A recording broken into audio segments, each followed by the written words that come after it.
सरकार द्वारा लगाए जा रहे एक्ट के विरोध में आज प्राइवेट डॉक्टरों ने हड़ताल रखी।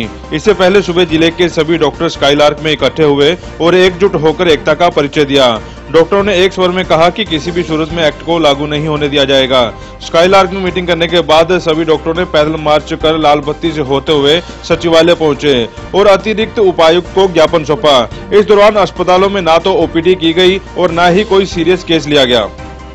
जब 80% health care private small medium sizes hospitals provide कर रहे हैं और पब्लिक की डिमांड, पब्लिक ही अल्टीमेट सफर करेगी और 80% जॉबलेस हो जाते हैं, एम्प्लॉयमेंट कम हो जाती है या बंद होते हैं। So I hope they will listen और जरूर सुनेगी।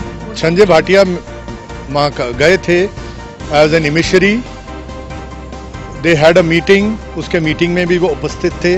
उसके बाद उन्होंने मुझे टेलीफोन किया कि ये पक्का है कि सेंट्रल नहीं लगेगा, अमेंडेड लगेगा।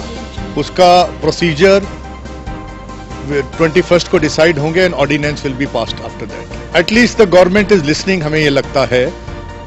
कब वो करती है, फाइनली करती है कि नहीं करती, इसलिए वी आर वेटिंग। आज डीसी साहब के यहाँ आए थे हम, तो डीसी साहब को दिया, एडीसी साहब को दिया है मेमोरेंडम और एक्सप्लेन किया है कि हम क्यों इसमें।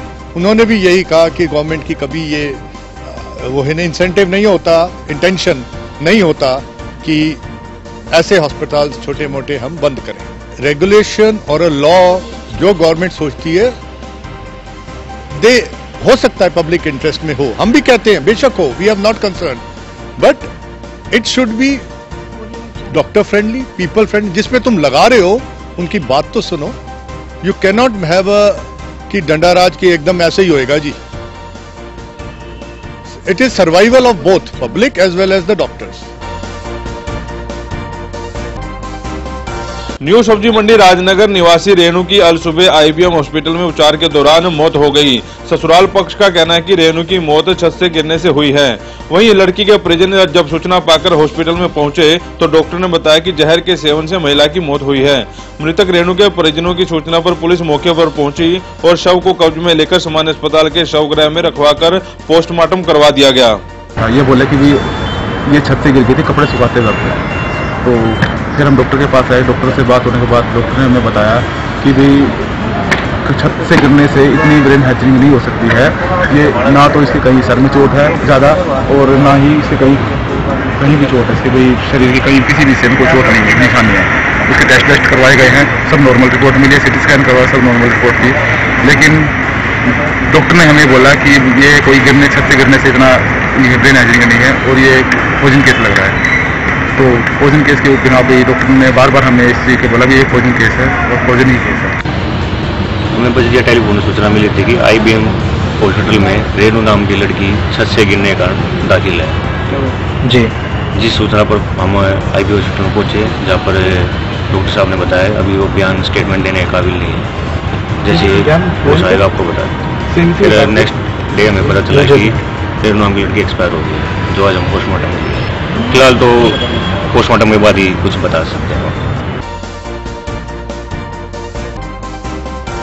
पानीपत में चोरों के हौसले बुलंद हैं। खासकर धार्मिक स्थलों को चोर निशाना बना रहे हैं।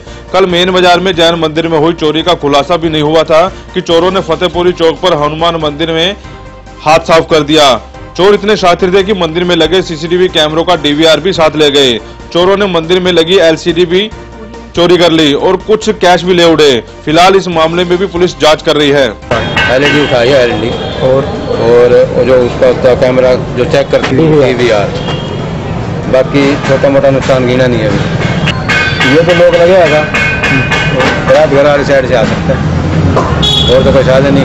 ऊपर के दरवाजे खुले हैं तो गलत जगह से ऊपर गया है। तो पुलिस की गश्त होती है यहाँ आते हैं। पुलिस तो भी आई थी थोड़ी देर पहले, सवेरे भी आई थी, क्या पता था। 9 बजे दुकान बंद कर देते हैं, 9-10 बजे। पानीपत के ईदगाह रोड वार्ड 19 में पहले से ही बनी हुई सड़क को दोबारा उखाड़ने पर स्थानीय लोगों ने रोष जताया है। हालांकि सड़क पहले से बनी हुई है, फिर भी जेसीबी से आज सड़क को उखाड़ दिया गया। सड़क को उखाड़कर दोबारा बनाया जाएगा, लेकिन तस्वीरों में साफ देखा जा सकता है कि सड़क बिल्कुल नई जैसी बनी हुई है। लोगों का कहना है कि सरकार के पैसे को जानबूझकर खराब किया जा रहा है और जहां सड़कें बनाए जाने की जरूरत है वहां सड़कें बनाई नहीं जाती, जबकि सही सड़कें उखाड़कर दोबारा बनाई जाती हैं। स्थानीय लोगों में इस बात को लेकर रोष बना हुआ है। रोड पे दिक्कत, 1 साल पहले ही रोड बना था, ये दोबारा फिर से तोड़ फोड़ के इसको बनाने लगी होगी है। आने जाने में बहुत परेशानी हो रही है, बहुत दिक्कत है। हर टाइम कोई ना कोई एक्सीडेंट यहाँ अक्सर होता रहता है। और एक बार ये 2 वे रोड था, ये एक को 1 वे कर दिया बिल्कुल ही। अब रोड चलता है वो 1 वे चलने में सबको आने में दिक्कत। दुनिया भर की रेडिया खड़ी रहती है शाम को, तो परेशानी के सिवा यहाँ पब्लिक को कुछ नहीं मिल रहा है। यहाँ परेशानी को थी नहीं, बस पता नहीं क्या बेवजह छोड़ गया, अपने बैठ गए लोग, ये बेवजह तो तोड़ा इन लोगों ने।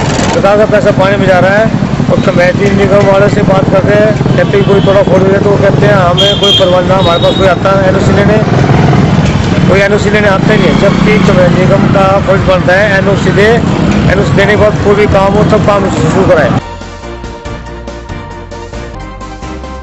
चर्चाओं में रहने वाली हरियाणा पुलिस का एक और कारनामा सामने आया है।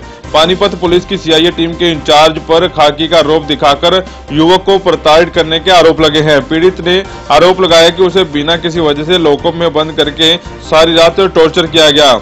इस मामले में पानीपत के गांव उगराखेड़ी में 12 गांव की महापंचायत में फैसला लिया गया कि अगर 2 दिनों के अंदर आरोपी पुलिसकर्मी पर कोई कार्रवाई नहीं होती तो अगली रणनीति बनाकर उच्च अधिकारियों से इस मामले की जाँच करवाई जाएगी।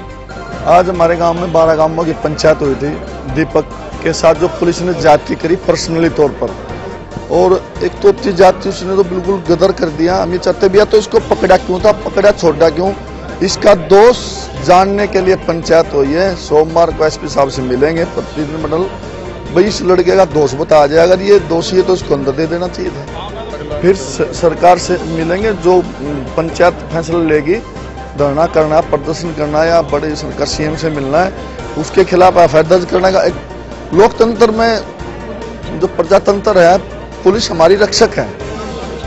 अगर बाहर खेत में खाने लगी तो फिर क्या होगा। हमारी समाज की रक्षक पुलिस, और पुलिस से डर रहा समाज, और डर के ही हमने समाज इकट्ठा किया है। भाई के साथ जाती हो रही है। हम ये चाहते हैं भाई ये बता लगे इस लड़के का दोष क्या था।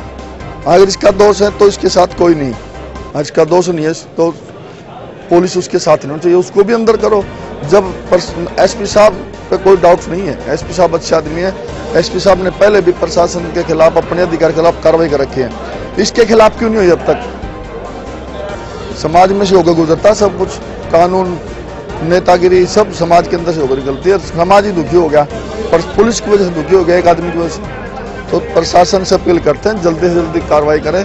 सोमवार को SP साहब से मिलेंगे, वो क्या कहते हैं, वो अगली कार्रवाई फिर जो समाज करेगा, पंचायत करेगी, 36 जात की पंचायत है, वो मानेंगे।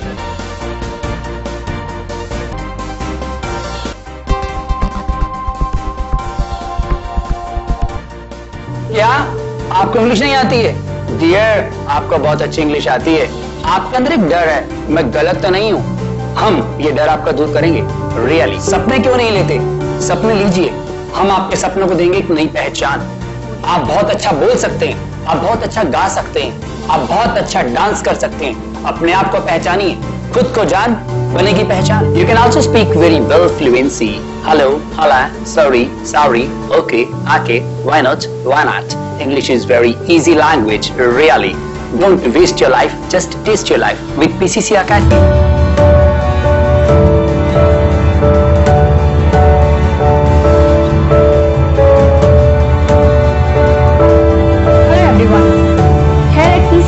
We don't provide only English speaking classes. Even along with English speaking classes, we provide personality development, interviews training, as well as motivational classes, which gives you always positivity as well as confidence to get success in your life.